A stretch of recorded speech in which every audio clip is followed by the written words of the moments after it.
Hey guys, what's up? It's Sean from STC Dressage again. Today we're going to talk a little bit about lunging. Now, we're not going to cover everything because we could fill up an hour-long webinar with something like that. We're just going to talk specifically about the function of the side reins on this particular horse. Now, again, if we're talking about an advanced horse, just a barely broke horse, there's going to be differences to everything. This particular horse is 4 years old.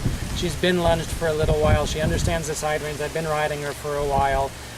So she knows what's going on with all of this. So this is what we're talking about today is with that kind of an age range, that 4-year-old horse who's been under saddle and been lunging for a little while. And it's just getting the idea of how to properly fit the side reins and for the desired result. So the first thing I want to talk about, though, with any horse, I always lunge off a halter personally. Now, you can use a halter, a rope halter like I use, a regular halter, a halter with a chain. Some people like a lunging cavesson. Any of those are fine, but you always want to make sure that it's fitted above the noseband like this. If you put it down below the noseband, you risk breaking this fragile bone on their nose if they pull too hard, so you want to be very careful about the fit.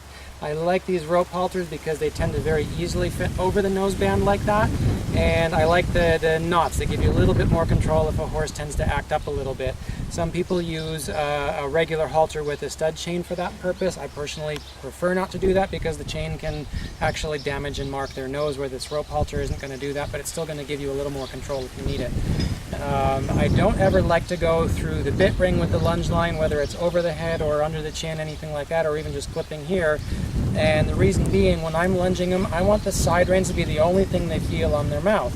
So that way they teach themselves, when they feel pressure on the bit, it's only coming from the side rein, not from me. And they teach themselves that when they come in the right position, in the right frame, that's when the pressure comes off. And that's how they learn how to respond to that. And that will also translate over to your riding them when you're working the reins.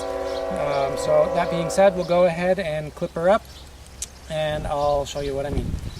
Okay, so here you see where we've got the side reins attached now, and you'll kind of see her playing around a little bit just on her own. When she gets a little bit farther out with her nose, you'll see the pressure kind of come on. This will tighten up just a little bit, and you'll kind of feel her, and then she'll drop her head a little bit lower, and that's what I was talking about. See there, she kind of braces just a little bit, pulls up, comes away from them, and then the pressure comes on. And then she'll figure out herself after just a moment, if you just give her a moment, she'll teach herself that when she comes into the right frame there, and then you'll see this kind of gets a little bit looser again when she's coming in more to the right frame. And like I said, that's her showing herself and teaching herself where the right place is to be. So that's why I don't want to be touching the bit at all. I want her just figuring this out for herself and rewarding herself for going into the right place. And you'll see that a little bit more once we get lunging as well. With the trot work, you'll see her sometimes getting a little bit against the side reins, and then she'll kind of find her place and figure out that when she drops or stretches, then the pressure comes off, and again, she's teaching herself where the right position is. So we're going to go ahead and just look at her lunging for a moment here, and you can kind of see what I mean as she's trotting along, where she kind of comes against the reins a little bit, then she kind of gives, and she's up, she's down, and you can see where she's just sort of teaching herself, she's figuring it out, and just finding that right place. Now you'll also notice that I'm standing very still. I'm not walking with her, I'm not chasing her, I'm not pushing her along. I'm just letting her figure it out on her own with as little outside influence as possible. And again, that's why we like to lunge off the halter instead of off the side reins, because this way she's able to just sort of figure it out. Now, if you guys have any questions about any of this, go ahead, drop them in the comments below. I'm happy to answer anything or get some discussion going here, and we can chat a little bit more about what we're looking for. And otherwise, just go ahead, get out there, get to work, and we'll see you on the next one.